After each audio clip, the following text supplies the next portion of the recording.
What's going on, guys? Day 14, we're working on ISO moves and our go-to moves. So we're gonna give you 3 of them that you guys can select from. For me, I always had 1 or 2 that I did during my playing career that I always relied on, and I had that move and a counter option. So I'm gonna give you 3 go-to ISO moves and their counter options. Let's get right to it. First one that we have is gonna be an in and out cross and an in and out double cross as the counter. So we've already done a ton of in and outs throughout the series, so I know you guys are good with that, but we want to make sure on this in and out cross that we really commit to pushing dribble out, so that way we can load that body and get defender committed. So the in and out is kind of that decoy. It's the not really the sell, it's just the fake, the getting our defender kind of conscientious of what we might be doing. The load and the shift, that's that sell. That's the one we want to get defender committed. So we want to practice circling that kneecap with the in and out, and then loading weight toward ball side and getting into our crossover. Now when we exit the crossover, it's really important that we don't just leave our hand open. We allow that hand to come across frame so that way we can protect that ball. Now, as we come out of that crossover, you have 2 options. 1, you can cross ball underneath, typically if we're closer to a defender. Or the second, if I know I can get to space quickly, maybe have a little bit more space between myself and my defender right away, I can go over the top, which is a lot stronger and quicker to get out of the gate because it allows for that foot freedom. It allows for that leg to just go without waiting on that ball to cross our feet before we take that step. Let's take a peek at some of these options of the in and out cross.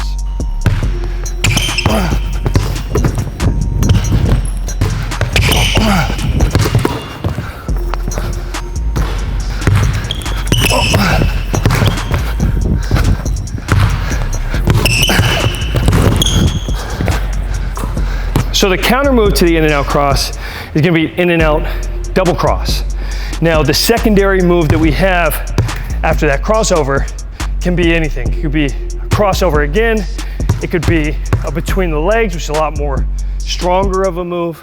It could be a wrap, getting here, loading weight and wrapping, which gives you a little bit more space to assess and make the right read. So I'm gonna do 1 of each. Now it's really important, like we talked about with the in and out cross, having the in and out as that filler move, and then having that load of the weight, that jab step, being the killer to get into our crossover. With the in and out double move, it's important that we get that filler move as the in and out. When we hit that crossover, that's gonna be our killer. So we wanna make sure we shift that weight opposite of where we intend on going.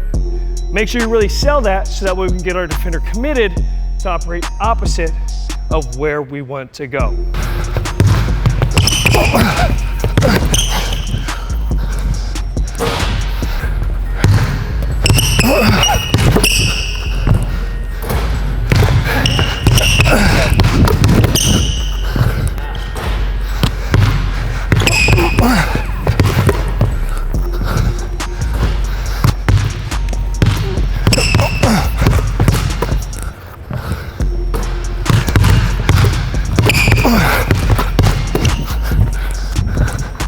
For the second ISO move, it's just gonna be a standard cross jab, or some of you guys know it as a bulldog.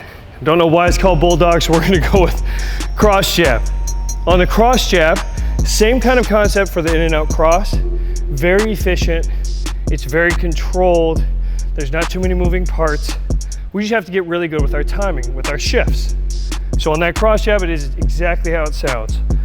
We cross ball first as we're attacking downhill toward our defender. And then as that ball gets across our frame into that receiving hand, we're gonna shift our body opposite. Now really get yourself committed to doing that jab step. We don't wanna just plan our jab step straight down underneath our frame. We wanna give some form of shift to get our defender off balance, thinking that we're gonna attack opposite. When we do so, let's try peeking and looking toward the opposite direction of our attack. So if I'm crossing to my right, jabbing left, I want to see my eyes, or I want you guys to have your eyes look left to really get defender committed before we look to get into our downhill drive.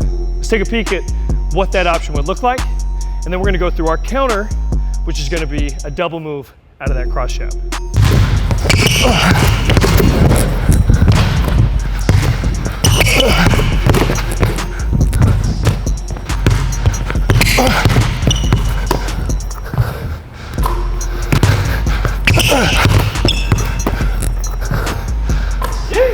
the counter to a cross jab is going to be a cross jab cross.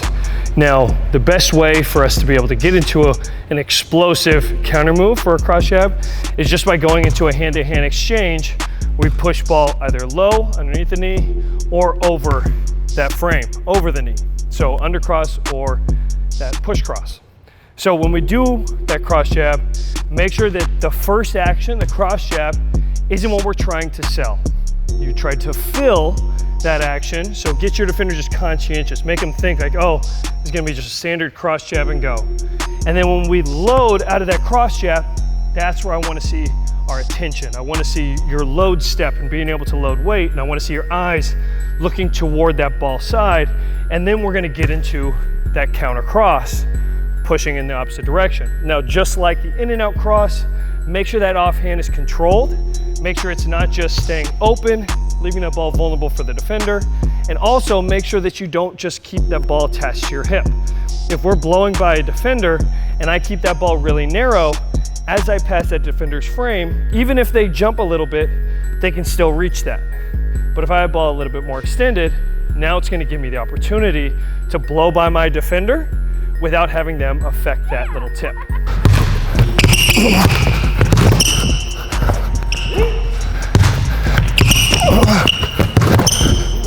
Jeez, man.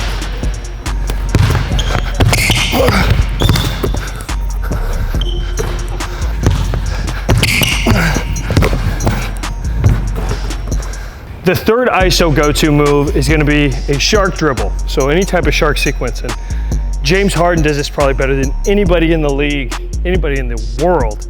And all it is a monotonous dribble pattern leading up to your attack.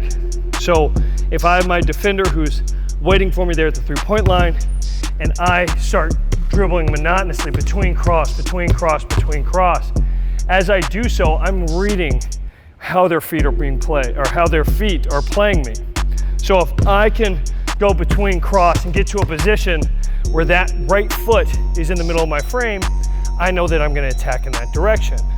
Now, if I have a defender who's moving and shifting as I go between cross and get into my sharks, what I'll do is I'll skip to try to get them overcommitted. And if I skip and now this left foot is in the middle of my frame, meaning they've overplayed the ball, now I'm gonna load that weight and cross.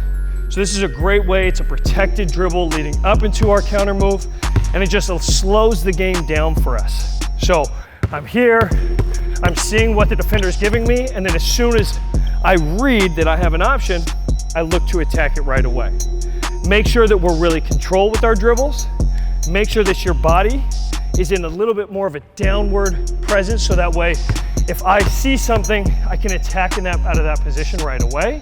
And then make sure we're using that offhand to get down to that level of our defender's frame. So one thing I picked up from playing with and working with Steve Nash is every time he'd pass me, he'd grab the back of my leg. And it does two things. One, it allows you to work lower than your defender. Two, it teaches you to create contact when going by your defender, so that way you can create more space. So as you go to this between cross, or whatever you like doing, monotonous dribble pattern, as you look to attack, get downhill into space, grab, and throw your body weight forward. This first option is just going to be shark and go.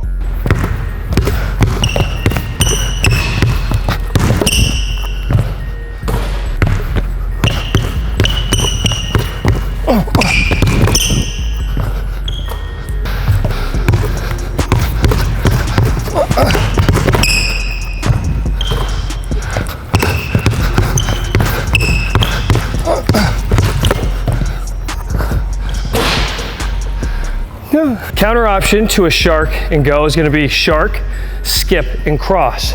Like we talked about, getting our defender overcommitted to our ball side, we're going to have a little skip before we look to attack. So I'm going here, my shark dribble, that last between legs move, I skip to get my defender overly committed, and then as soon as I see them jump toward ball side, that's when I'm going to cross back in the opposite direction. Make sure you focus on really committing that skip, getting the defender to really commit to jumping ball side, and then cross that ball aggressively in the opposite direction. Ah.